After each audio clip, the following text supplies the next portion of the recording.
today's installment of the Trader Brandon Transmissions. Hey everybody.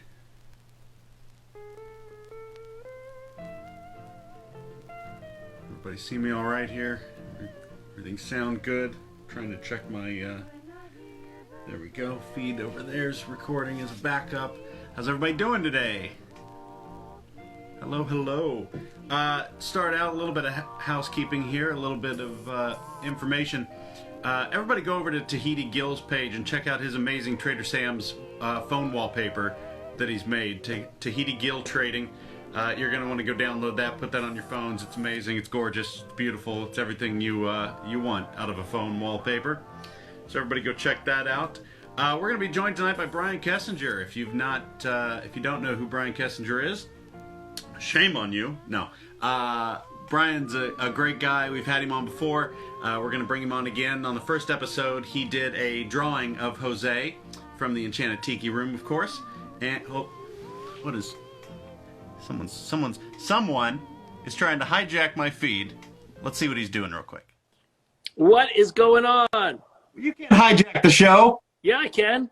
No. I'm taking it. It's mine. You're just taking over. Just take it over. Brian Kessinger, forget him. I got his tiki. I got all his stuff. We're gonna get. We'll talk about Brian. It's fine.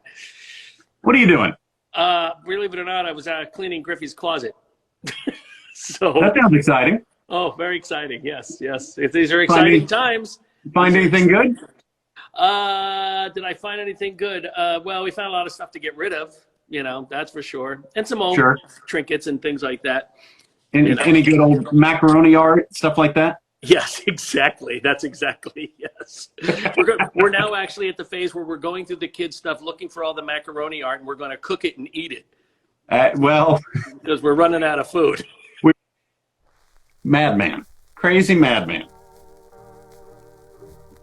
Last thing we heard, he was out of food. That's all we know. Brian better hurry, or he's gonna get cut out of his own program tonight. Go get some food, Michael. Don't eat the kids' macaroni art. It's got glitter and it's a whole thing. So yes, Brian Kessinger, artist extraordinaire, Disney animator, all that good stuff. So as I was saying before, so rudely interrupted, where was I? Jose from the Enchanted Tiki Room did a drawing of Jose, and oh geez, I gotta get Brian in here because Michael's. Oh, this is a mess. Yes, thank you, Chris. No one produces this show. See what happens? The whole thing goes to hell. Hello. Hello. I'm glad you're here because boy, it's been a tough crowd. Yeah, it looks like it. Man, what a rowdy show tonight. People just calling in, taking over. Rude. Terrible. The nerve of some people. I know. Hello, my friend. How are you? Very good now. How are you? I am good. Good. Hey, we're going to be going a little more handheld. Oh. My tripod just broke. Oh, no. So, yeah. Forgiveness for the shaky hand. It's okay because I shoot with this hand. Yes, exactly. As always, any show with Blazing Saddle quotes already makes it a better show than the last. That's right. We're getting started early. It's just how it goes. That's right. As I was saying, I was letting people know that in episode 1, literally episode 1 of our transmissions, you drew this lovely little feathered friend. Yes. And tonight we're going to color him up. We're going to color up. Yes, for sure. So first question, how do you choose the right colors? Obviously we know, blue, green, blah, blah, blah, but how do you pick your specific colors? Yeah, great. Well, it's fortunate when doing fan art like this that the color palette's already kind of distinguished. Sure. So that helps. But it is a little bit of trial and error. I'm going to be using Copic Markers for this, which is, I figured, appropriate because they're alcohol-based. So much like ourselves. So they're alcohol-based inks that work really well on this. This is actually marker paper. Okay. too technical, but it's a little thin. It's like vellum. You can kind of see there Oh, through. yeah. But it takes the markers really well. And then what I'll do is, because, you know, that's part of the fun of doing original art like this, is there's no undo button, right? So you're working without a net. And so I'll usually test colors out like on a second page right here. Oh, okay. Before going on to it. But yes, that is a Dole Whip he's holding. So I know that that's going to be a light yellow. Also, I have as a guide here, a little shameless plug. This is look at the, that. Tiki Room comic, the collected hardcover. Yes. The trade edition. The graphic novel, the combined version. Yes, yes. So I'm going to be following the colors of Jose. Which we should point out, if for those who don't know, you did the covers for. Yes, right. Yeah, this is my art, which was so not only are you using that as reference, but you've done it before. Yeah, I've had a little practice with this sort of thing. So we'll go ahead and get started with markers too. It's interesting. It's a lot like painting with watercolors. So the fact that I've done a lot of watercolor art has helped me with this, because they aren't opaque. Meaning, like with acrylic paint, oil paint, that sort of thing, anytime you put paint on top of another color, it's opaque. So I could paint something black, bring white paint on, and still paint on top. Gotcha. And then, but with watercolor, you really can't. It's a transparent medium. So this you'll see I'll treat a little bit like watercolor. And I'll take you over for a little ride. You can see some of the colors we'll be working with here amongst the creative mess. But we're going to start with, I think, this silk color for the kind of soft under feathers of Jose there. Tiki Tony wants to know if the comic was by hand or digital. Good question. I didn't do the interiors, so I'm not sure. I think they were colored digitally. But what about your covers? For my covers, they were actually all ink, hand inked. Nice. Which was kind of important to me, because when our friend Josh Shipley contacted me to do them, I thought, well, this is fun. We're doing a Marvel comic based off of an attraction that was made in the 60s. So why not treat the art to look like 60s era Marvel art? So why not? Makes perfect sense. Yes, always on theme. So I did them traditionally inked it just like this, how I did here, and then I did color them digitally. Oh, okay. But you can see, and these are nice markers because they have this brush tip to them. So that allows you to, if you will, feather the brush strokes out a little bit and get a more painterly look. So sometimes when people see my marker work, they assume that it's painted, but actually it's not. It's just because I use these markers in this way. And like watercolor, a lot of it is going to be not so much what you color in, but what you don't color. You know, you're using the lightness of the page to indicate highlights or your bright white areas. So what brand of markers are those? These are called Copic Markers, and you'll see a lot of artists use these. What's really nice, much easier to pronounce than the pins you use, by the way. Yes, exactly right. A little more easier to handle there. And for those who don't understand that joke, go back to episode 1. Yes, and then you'll be all caught up with all of us. But these are nice because they have 2 sides. So there's a brush tip side, and then they have like a flatter tip for more areas. Nice. And the really nice thing about them is that they're refillable. So really, wow. Yeah, a lot of times with other markers like these, like Prismacolors, that sort of thing, once they're done, you have to throw them away. But these ones are refillable, which is really, really nice. That's cool. So I'm digging them. But yeah, it was really fun to be able to work on the Tiki Room comics. I was supposed to do the interior art for them, but my schedule didn't really allow. I kind of found my limit when I worked on the Groot comic, which is how I got connected with Marvel Comics. Right. They hired me to illustrate the miniseries for Groot, and I think I'd even first brought. Well, I'm gonna take credit. I don't know if it's accurate, but I threw your name at them to do all the covers for the Figment comics. That's right. Yes. Because of your steampunk-ness with Otto and Victoria, it certainly seemed like it fit. But I know scheduling was an issue on that one too. Yeah, because I had this silly thing called a day job at a little animation studio that unfortunately took away. But with Groot, I was like, okay, sure, I can storyboard full time during the day and do a comic at night.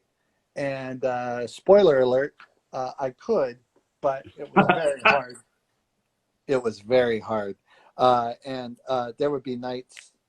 Did we talk about this at all in the last one? It's been such. We did not. Okay. We didn't do too much in the comic realm last time. Okay, cool. So, yeah, like with Groot, I was working on Moana at the time.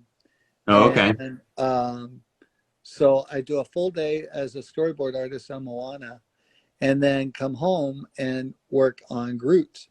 And sometimes not to cut you off, but that freaked me out because I didn't see you change markers. Oh, I did. And I thought they were like the markers that I bought my year-old nephew where the color just changes on the paper. And I was like, wait a minute. Oh, that would be great. Yeah, that freaked me out. Sorry. That's okay, hilarious. continue. I was like, how did that happen? Little surprises around every corner, but nothing big. So I would, my quota for Marvel was they needed 4 full color pages a week because, you know, a lot of the times comics are broken up into you have someone who does pencils, someone who does the painting, and someone who does the color. I was flattered when they asked me to do all 3 for Groot. And I'm like, great, that sounds awesome. And then I realized how much work that was. So yeah. 4 full color pages a week while still being a full-time storyboard artist on Moana. So it was crazy, but it was an experience I couldn't turn down. Sure. You know, like it was like, okay, I know this is going to be hard, but I have to do it. Yeah.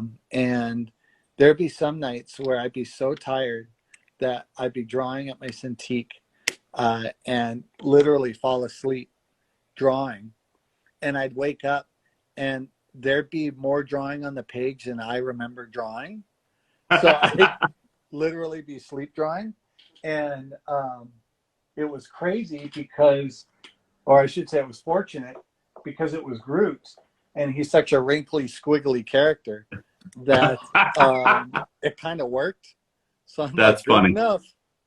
So some of the art in there is a little more sleepy induced, but obviously, so with these markers, watching you do this craziness, like you said with the opaque, how do they do that? Where like obviously you're coloring right over the other color, and any other form of marker, crayon, whatever, always changes the colors. But these don't seem to be doing that. Am I seeing that right?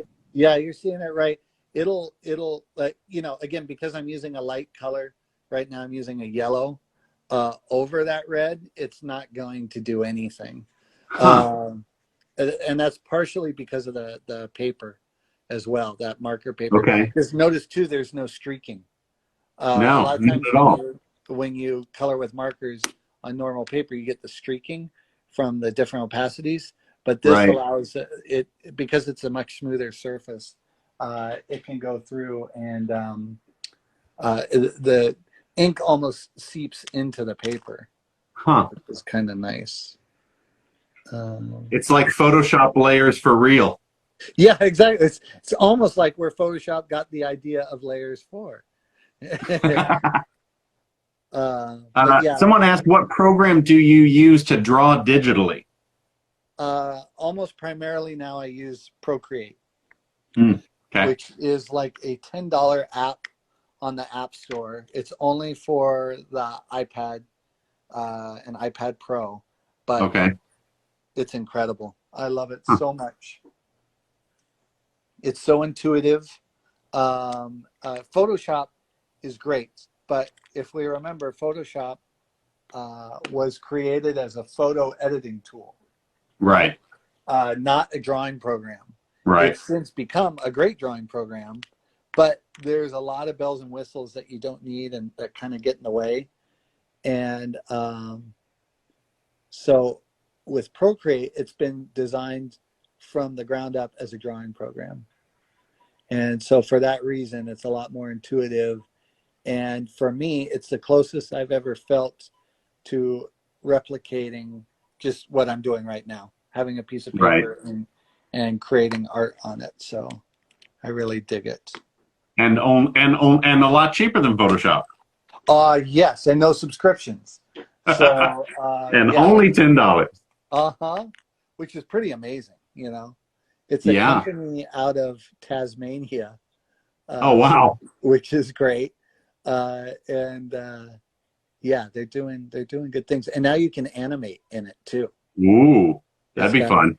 Yeah, animation feature. So maybe a Trader Brandon animated series following the adventures of your comic book. You're not gonna get me to say no. Yeah, that sounds good to me. Could be great. Except we'll do it Clutch Cargo style, where it'll just be the mouths that are moving, and human mouths.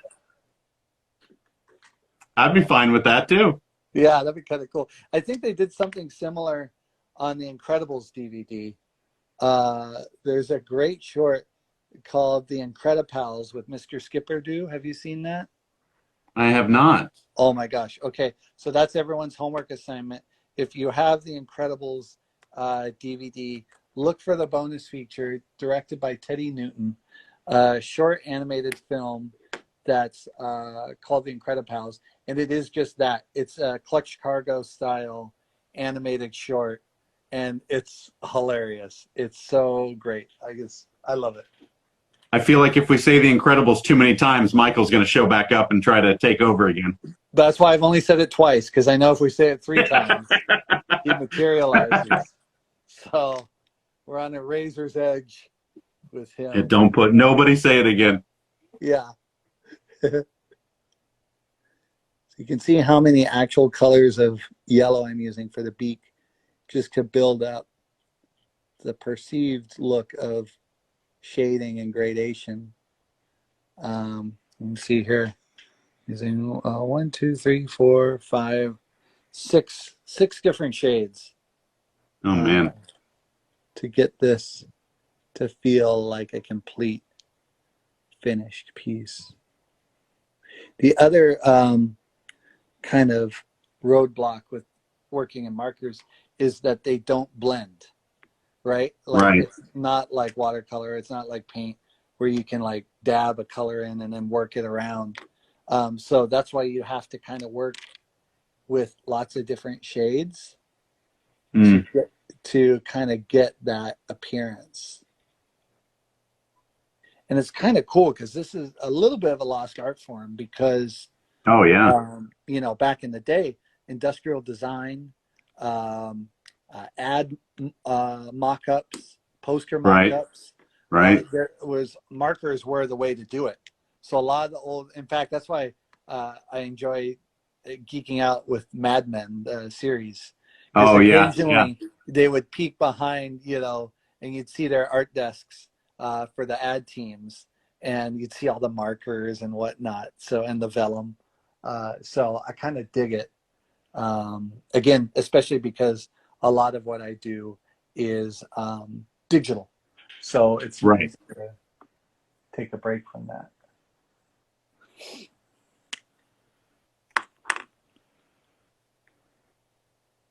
some of these. Another thing I don't often like to use, and this is something I learned from one of the art directors, or I think it might have been the head of backgrounds on Aladdin, is to avoid using the color black whenever you can. If you have a really dark value or something that you want to feel like black, try using the darkest blue you can, or the darkest purple, darkest red, and you'll get much more richness in your art.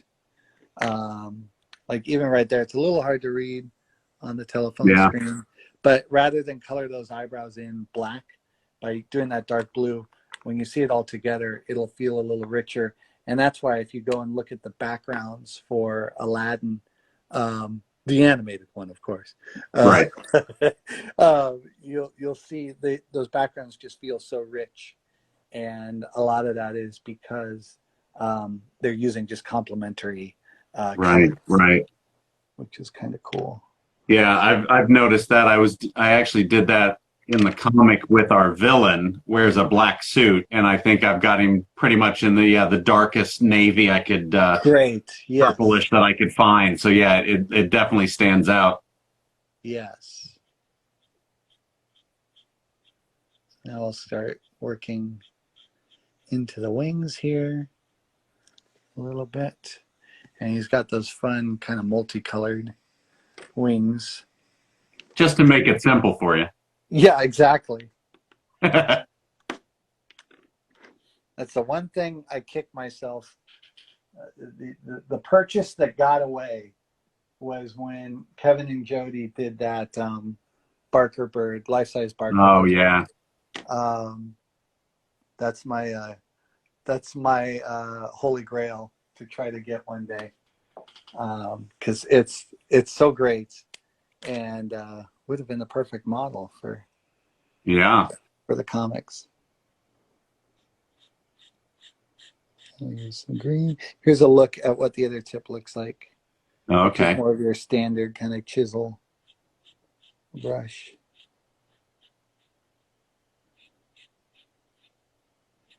Go ahead and let it bleed in too. You can tell when I get serious because my voice gets quiet and I sound more like Bob Ross, but let it bleed into the yellow a little bit. Now, does that one bleed into the yellow, or does it stay pretty separate like the other ones? It stays separate, but do you see that you can kind of perceive where the yellow ends? Yeah, a little bit there. On there? Yeah. So what I'll do is take that yellow and same yellow from before. And again, I apologize for the shaky camera. No, it's working. You're okay. Okay, cool. Just drag it back down. So I'm never going to lose the hard edge of that green. Right. But when you take a step away from it, it works, right? Oh, yeah. So it's all that sort of thing. And that's another thing I have to make sure, that I don't get so consumed, because I often draw very close to the page. So it's good to take a moment back and oh, how's this going to look on the wall? Right, right. Okay, that looks good, So it's also why I try to have multiple projects going at the same time, just so that I can step away from one and come back for the fresh eyes, and notice oh, I think I missed that. For those asking, yes, they are the Copic markers. Yes. Hold on. Product placement. There you go. And more specifically, the .2 brand, because that's the one with the dual brush. Gotcha. To it.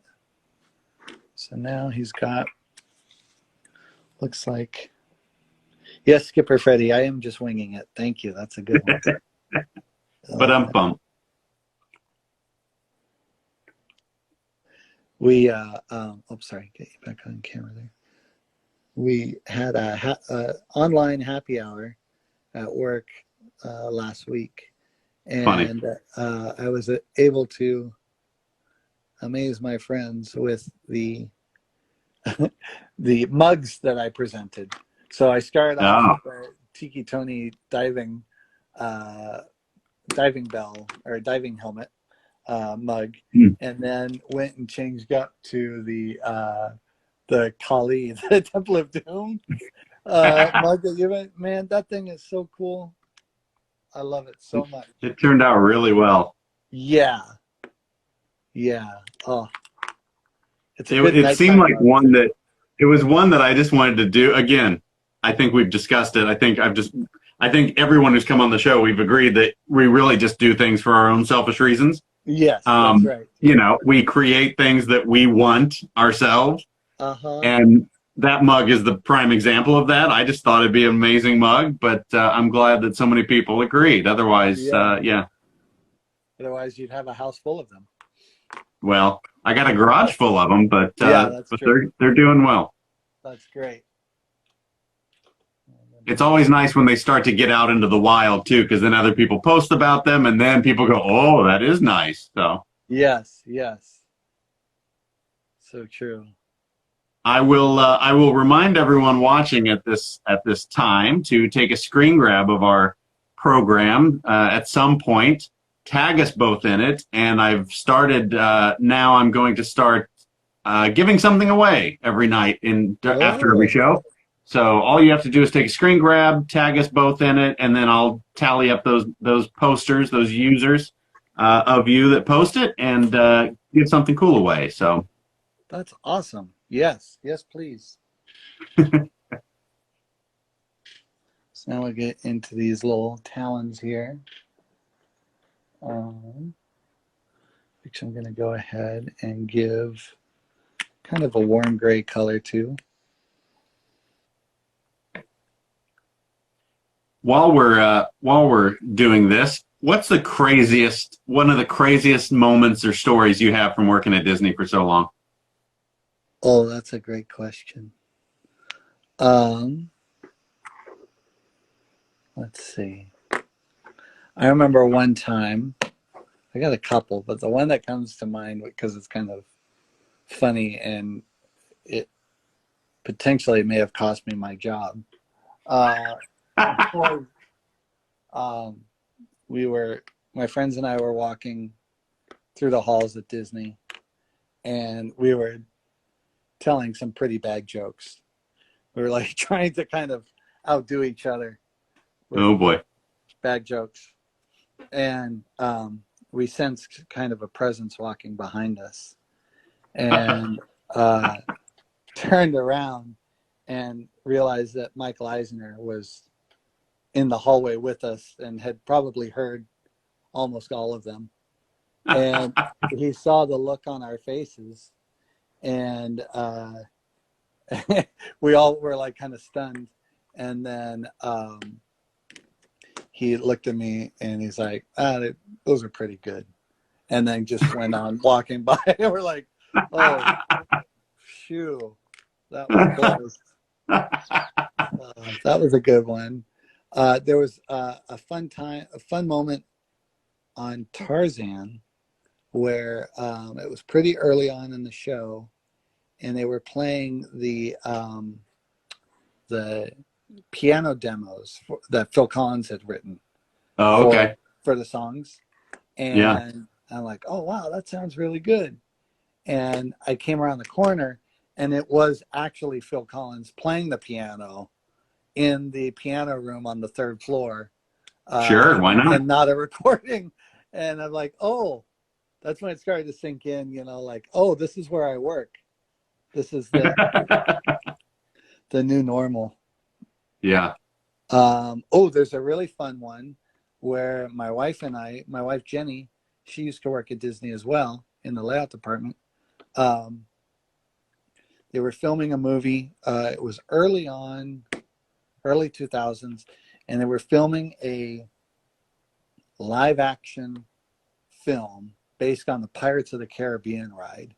Right. To which all of us scoffed. I was going to say that small little movie, sure. Yeah. We're like, what? How can you make a movie based off of a ride? What's next? The churro cart? And so, as such, there was really no security on the set Right. because everyone just kind of thought, this is a silly movie, no big deal.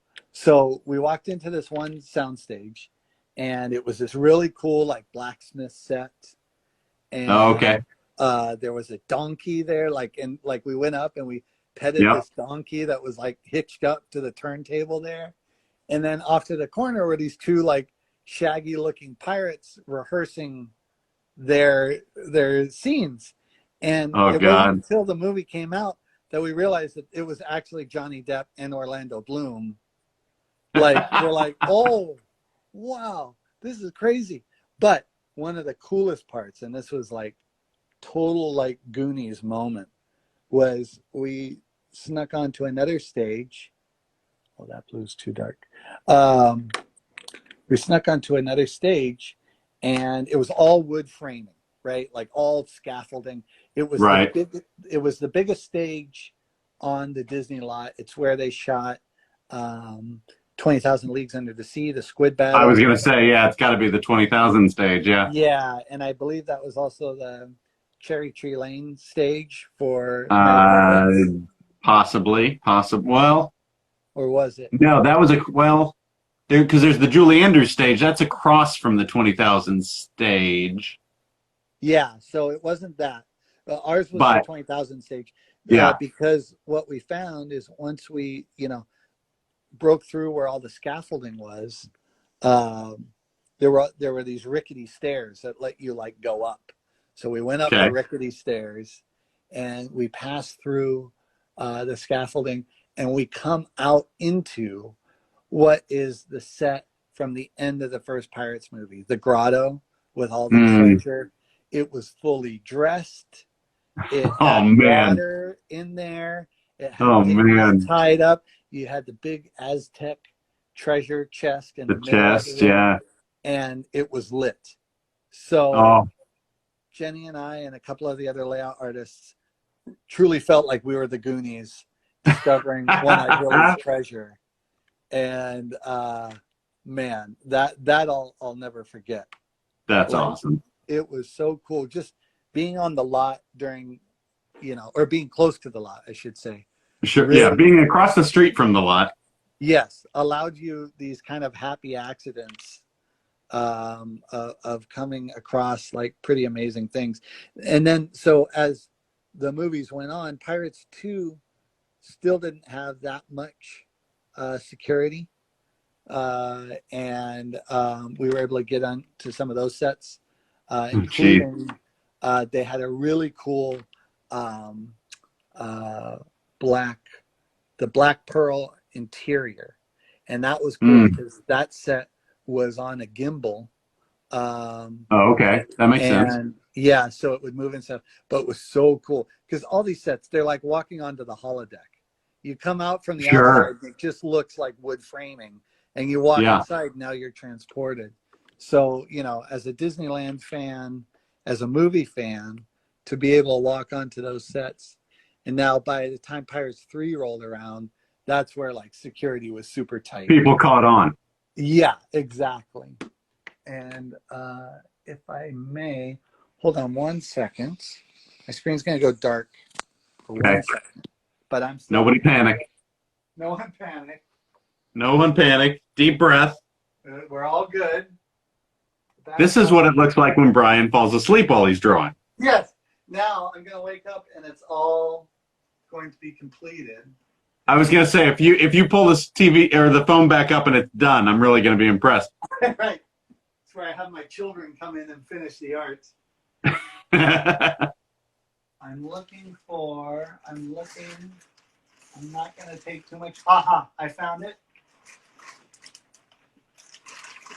So, not that I encourage this sort of behavior, but whilst in the grotto, the treasure caves of Pirates of the Caribbean, it only made sense to be a pirate myself and take one of the little doubloons there. So this is a little movie prop there. which the whole soundstage was filled, not with like paper ones or construction paper. This is all metal. So Yeah. kind of cool. Now I'm cursed. But Yeah. yeah, so This is why we don't see you standing in the moonlight very often. that's right. That's right. That's why the camera is pointed at the page and not me. But Yeah.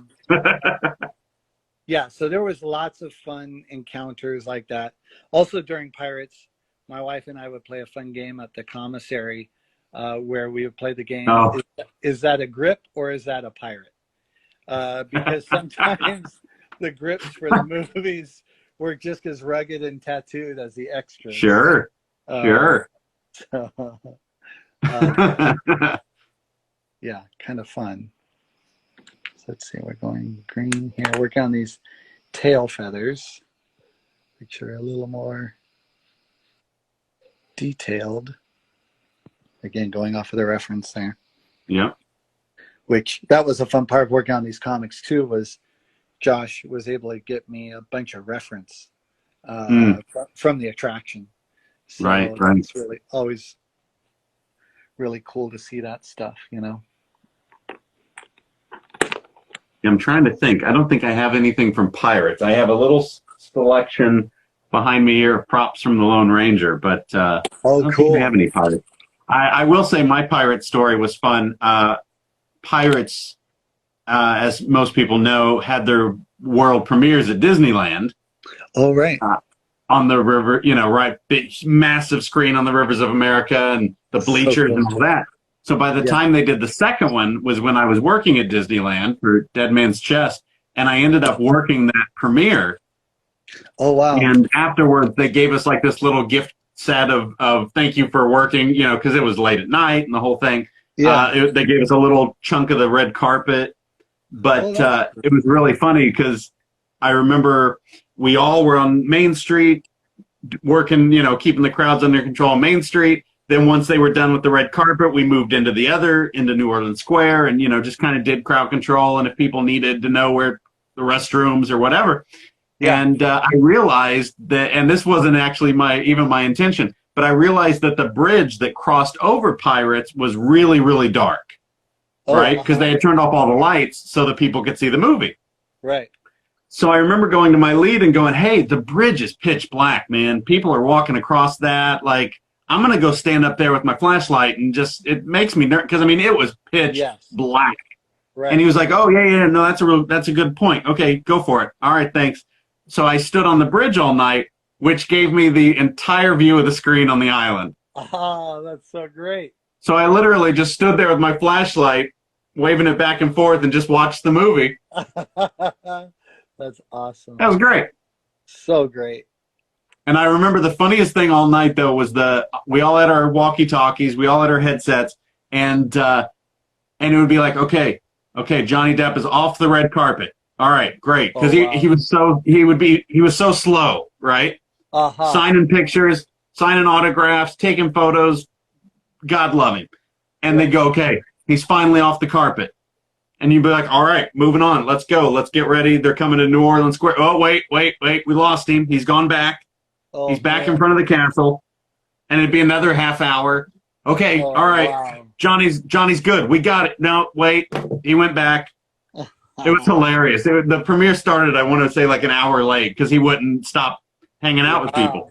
Wow. That's hilarious. Yeah, it was really funny because that was when everyone else was done, and that was when they brought them all out on the pirate ship at the beginning of the premiere to introduce them. They had decked out the pirate ship to look like the Black Pearl. Everybody stood on the front of the ship, made a big thing. So it's like Orlando and Kiera and Jeffrey and everybody's on the ship, and nobody can get Johnny off of Main Street. Oh man, so funny. That's great. So I went a little outside of the lines there. Oh dear. Yeah, we're in trouble now. We'll have to come back to that. Color that in a little bit. Well, that's a good question. Someone asked if the shading that I'm doing, is the marker losing ink? And no, it's just the amount of pressure that I'm choosing to use on it. So if I go lightly with it, it's not as it's not going to be as saturated, not going to be as full color. But then I can layer up on it to make it look like the feathers have a little more increased kind of shading to them. And this blue too, I'm going to go ahead and bring into the purple because it's going to make the purple richer, and work on the blending of the feather colors.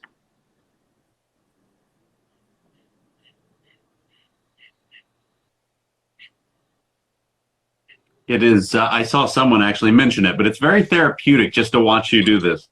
Oh, thanks.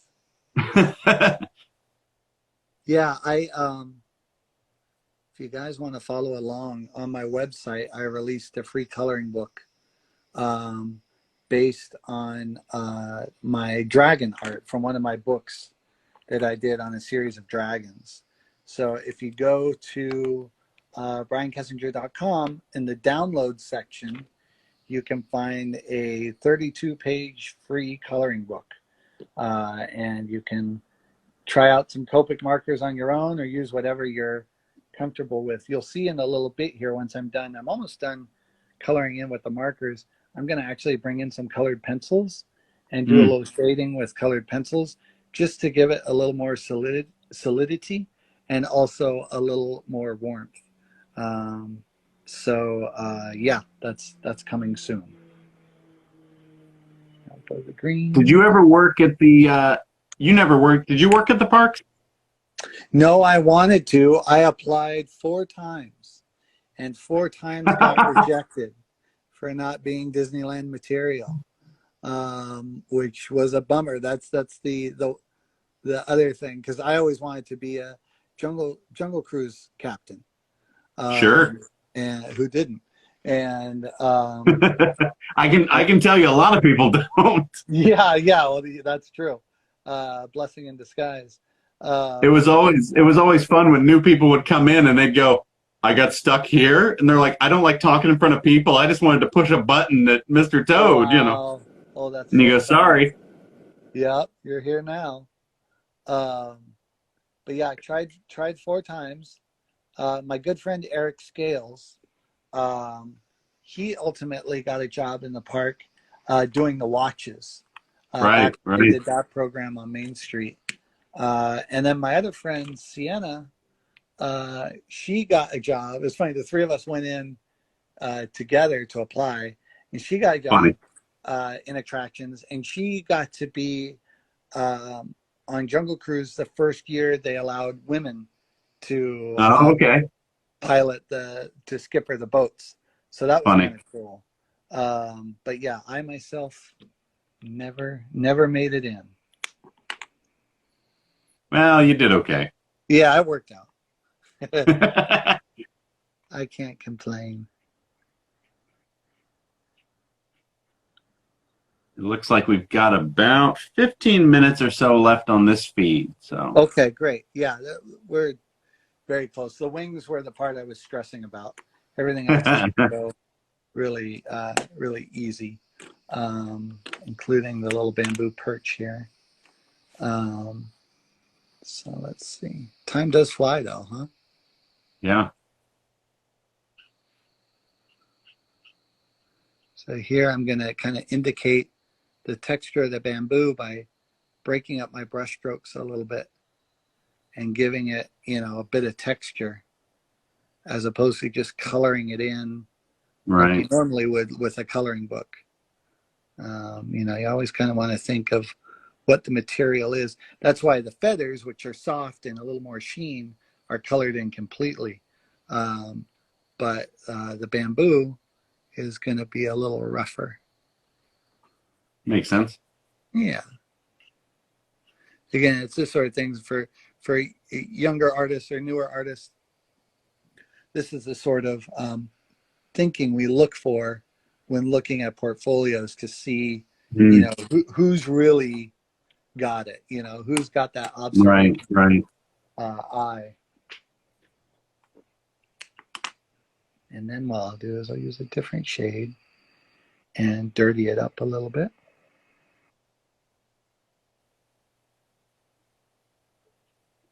By the time you're all said and done, how many colors do you think you'll have on this? It's funny. I've been keeping them aside here so you can see. Nice. We can so tally them up. far. Yeah. Do the tally at the end. But there is a lot that goes into it. And again, because it's not like painting where I can mix colors. Right. That's why, you know, the collection is pretty Sure. extensive with some more over here as well. But that's just part of, you know, over the years, Yeah. collecting them. Certainly helps when you can refill them. Well, that's a big part, you know. I'm going to get this little color for the vines. Do you want to talk a little bit about what we plan to do with this drawing when it's done? Oh, we can. We can. For those of you watching, for those of you interested, we've decided we're going to, are we going to raffle it or are we going to auction it? What do you want to do? I think that we should auction it, and that Okay. the money that we raise, we donate to some thematic charity, given all that's going on. Homeless birds. Yes, exactly. The Rosita Fund. The Rosita Worry Fund. Yeah. Yeah. So yeah, we can auction it off. I can put it on my eBay page or whatever, Yeah, but that'd be great. we'll auction it off and then we'll donate the money to a tiki bar of your choosing. Yes. Yeah. To help support their bartenders and their staffs at this time. Yeah, I think that would be Got another one. I think it's in my stories, but we had Ian Globinger on the other day, and he did that Tiki Bars of Southern California poster. Oh, yes. And we've got one of those. He listed it on eBay, and all the proceeds from that are going to go up to Vintiki up in Ventura. So. Oh, great. Yeah. So yeah, I'll put it on eBay, and I'll post the link. I'll send you the link, and we'll get it going and help some people out. Yeah, I think this would be a pretty cool addition to someone's home tiki bar. I would certainly think so. A little framed original. Yeah. What's the shell color? Are they just like off-white? They're just kind of natural, I want to say. I think kind of that ivory-esque. Uh-huh. So I think what I'll do. Hey, my mom just joined. Kessie Sue 21. Hey! She's always a big fan of the Instagram lives.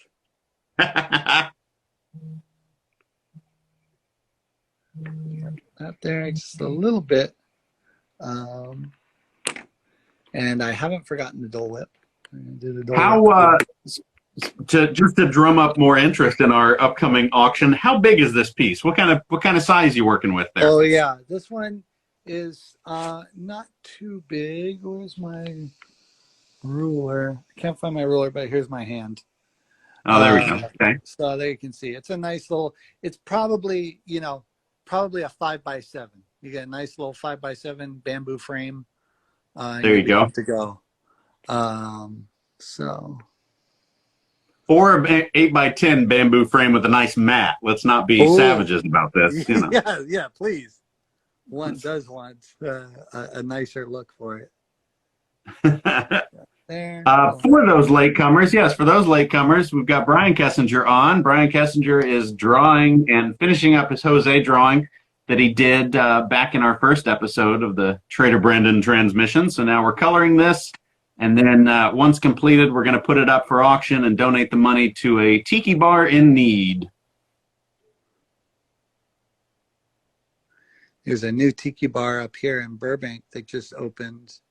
Well, they're developing. Right now, it's the Burbank Pub, and they're a little more pirate themed right now. Oh, okay. But they're going to be. They have big plans. They've shared with me. Their plans for the tiki bar that's going in, and man, it does look incredible. So, awesome. Yeah, I know a lot of those places have to be closed or aren't working as well Yeah. as they can be. So yeah, anything we can do to raise money for them would be great. How are we doing on time? We got probably about another, just to be safe, I'm going to say 5 or 6 minutes. We might have a little Perfect. longer, but at least then we know we're safe. Yeah, I'm going to set you down for one more minute again because my tripod's Okay. broken and I got to do a little Okay. erasing. But I'll be right back. Okay. I'm still here vocally. Oh. Yes. In fact, look behind you. Transporters are on. Yes. So I will also get people more excited. For those who don't know, we talked earlier in the show about comics. This Yes. is one of the projects that I'm working on. This is obviously not to scale. This is a promotional postcard. But we are working on the Untold Adventures of Trader Brandon, which is a very silly, it's actually really, really great. But it's a fun idea that we're working on. Issue 1 is almost done, available on the website, traderbrandon.com. Issue 2 will be cranking up as soon as we finish issue number 1. But our good friend, Mr. Kessinger here, is going to be doing the cover for the combined hardcover graphic novel version of all 4 issues combined. So Yes, and I'm very. I figured that would wake you up. See, I say Yeah, that. yeah. No, we're What's back. that? Did someone? Yeah. What am I doing? Hey, go back to sleep. We never agreed to this. I'm doing what now? I've gotten to see some of the pages for the comic, and they look fantastic. They're really cool. It's really fun. I got to send you the one I colored last night because it's so good. Oh, awesome. And then obviously I'll send them to you, and you can give me honest notes too. So that'll be much appreciated. Definitely. So we'll do the finishing touch on here, which is, of course, the signature. What I did was the Dole Whip was in such heavy blue line that if I tried to use a light yellow over it, it would really kind of look muddy. And I wanted to give it a colorful outline as opposed to a black. That's another old animation trick. It's another reason why the old classic animated films like Sleeping Beauty and whatnot look so rich, was rather than just give all the characters a black outline, they would actually give them hand-inked, hand-colored outlines. So by doing that on just the Dole Whip, it looks frostier, it looks softer, and it looks like a nice pineapple vanilla swirl as well. Yes, that too. So goodness knows I'm missing my Dole Whip these days. I will, since you've got the camera on that wide shot, I'll remind everyone right now to take a screen grab, tag me, tag Brian, post it in your stories, let people know you're watching the show. And at the end of the night, everybody who tags us, I'm going to tally all those names up and give something away off of my website. So now's your chance to get a good photo. Yeah. Thank you all so much. Dare I say, that turned out pretty awesome. Oh, thank you so much. It's a little nerve-wracking doing it in front of a live audience, but I appreciate you having me on. And absolutely. Glad we could finish this one up. The part 2. Part 1, you can see how this was all sketched out and inked up. A good companion piece. Literally part 1, the very first episode we kicked it off with. You kicked it off strong. Amazing. And I have to say, man, all your episodes have been so fun, and the guests have been great. Thank you. You're really onto something here. And I lined up. I think I posted about another four or so episodes today, actually, that are coming. So, well, I look forward to the DVD box set. You can do the cover art for that too. Yes, you heard it here first. I was doing the cover art. Hello, El Salvador. I'll be doing the cover art for the DVD set of the Trader Brandon transmissions. So.